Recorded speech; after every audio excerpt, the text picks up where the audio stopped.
T'étais à la manif pour la Palestine hier? Ouais, et toi? Bah évidemment, comme c'est contre la guerre en Ukraine, quoi. Arrêtez, contre la guerre en Ukraine? Bah ouais, je suis contre toutes les guerres, quoi. Ouais, mais l'Ukraine c'est différent, ils sont envahis par la Russie. Waouh, t'as bouffé du thé de la RTBF, toi. Hein. Donc pour toi, il y a des bonnes guerres, quoi. Bah, c'est de la légitime défense.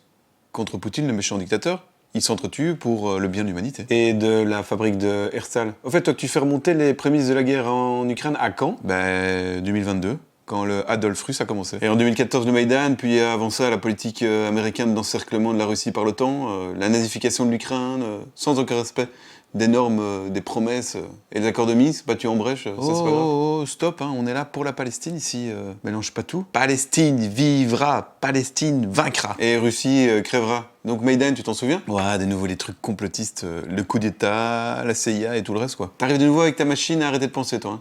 La qualification de complotiste. Le coup d'État de Maïdan et la fuite de Yanukovych suite au fait qu'il n'a pas voulu se rapprocher de l'Europe, mais plutôt de la Russie.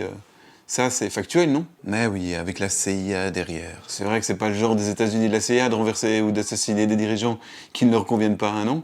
Ils auraient tout d'un coup arrêté les bonnes habitudes? Pourquoi pas? Tu distors vraiment la réalité dans le sens qui te convient, toi. Hein. Je crois qu'on... En fait non, je suis même sûr qu'on est dans un monde bon, où les gouvernements font leur possible pour aider les gens et où il n'y a pas une clique, une minorité qui prennent les décisions pour la masse. C'est vrai que Schwab et sa clique du Forum économique mondial sont inféodés au petit peuple et que von der Leyen ne révèle pas ses échanges de SMS avec Pfizer et son boss Bourla pour préserver notre bien-être. Merci Ursula. Ouh, le Covid encore. Mais passe à autre chose. Ah, merci pour les victimes des injections expérimentales. Tu vois, c'est là qu'il y a un bug. Le cirque Covid, comme le génocide en Palestine, c'est pas une question de gens malades ou d'Israéliens, de Palestiniens. C'est le résultat de choix qui sont pris par une clique qui se fait du pognon avec les malades et avec les guerres. Faut vendre des armes et des médocs. C'est un système et tu régleras rien sans en sortir. Sortir du système. Le problème avec toi, c'est que t'arrives pas à avoir une cohérence dans ta pensée. Tu peux encore gueuler longtemps « Free, free, Palestine », mais t'as pas compris que ça dépendait de « Free, free, média ». Quel rapport? Ah, tu comprends pas, mais...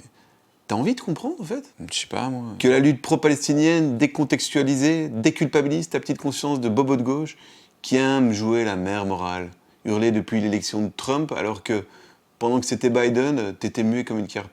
Je parie que ta femme travaille à RTBF. Comment tu sais? Je devine. En fait, compte, même si, évidemment, la lutte pour le peuple opprimé est massacrée et tellement logique, elle t'implique pas vraiment.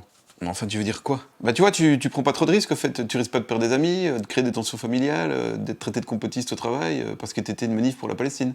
Tu vois, ça t'engage pas tant que ça de te promener entre la guerre du Nord et la guerre du Midi.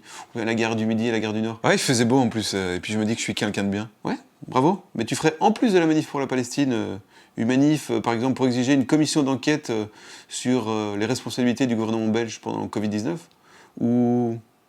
Allez, disons sur la nécessité de libérer la RTBF des intérêts politiques et économiques, là, tu vois, ça serait différent. Boycott Israël, boycott les voyages en Turquie. Des voyages en Turquie? Bah ouais, Erdogan.